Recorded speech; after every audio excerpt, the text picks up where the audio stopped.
Moving on for now, in a move carrying significant importance for Palestinians across the occupied West Bank, US President Donald Trump has reportedly assured Arab and Muslim leaders that he will not allow Israel to move ahead with annexing Palestinian land in the West Bank.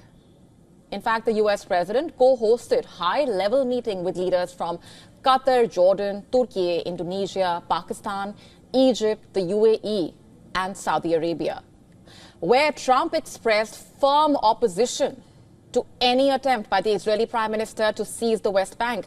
And this assurance coming at a very critical moment, by the way. Since the outbreak of the Israel-Hamas war in October 2023, Israel has expanded its presence across the West Bank.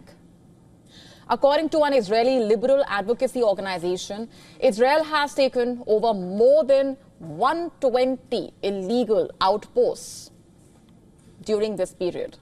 120 illegal outposts during this period.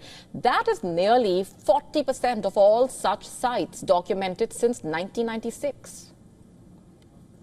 Just last month, Israel approved the construction of a controversial settlement known as E1, located east of Jerusalem, a project that would effectively split the West Bank in half and make the prospect of a two-state solution nearly impossible. Israeli action in the occupied West Bank continues to only increase. Just earlier today, Israel closed the only land crossing linking more than 3 million Palestinians in the West Bank to Jordan, restricting the movement of people, imports, exports on both sides. The crossing is expected to be reopened tomorrow. Annexation has triggered sharp criticism from the international community. Earlier today, the French president has said that any attempt by Israel to annex parts of the West Bank would be a red line for the United States, adding that it could represent the end of Arab-Israeli diplomatic normalization. The French president also claimed that he had been given that assurance by none other than Donald Trump.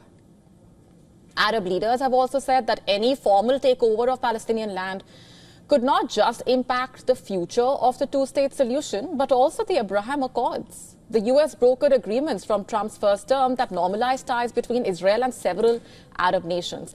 And these developments coinciding with increasing pressure on Netanyahu.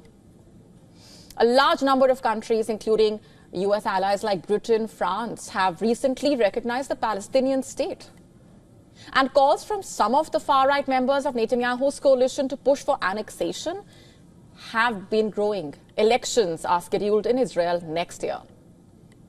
So could the Israeli Prime Minister see annexation of the West Bank as a political opportunity to appease his hardline supporters is the immediate question. Now, it's important to note here that Trump's current stance echoes the origins of the Abraham Accords. In 2020, Israel suspended its West Bank annexation plans after the UAE agreed to normalize ties in return for such a pledge. Regarding the war in Gaza, Arab leaders urged Trump to push Netanyahu towards ending the war and to guarantee the entry of humanitarian aid into Gaza. The U.S. envoy Steve Witkoff revealed that Trump presented a 21-point proposal aimed at resolving the Gaza war. Witkoff said he expected a breakthrough related to Gaza in the coming days. In fact, Netanyahu is expected to meet Trump at the White House this coming Monday itself. Now, could this meeting finally pave the way for ending the war in Gaza that has claimed more than 65,000 lives is the big question. And could it also put an end to the Israeli annexation of the West Bank? The world will be closely watching the developments.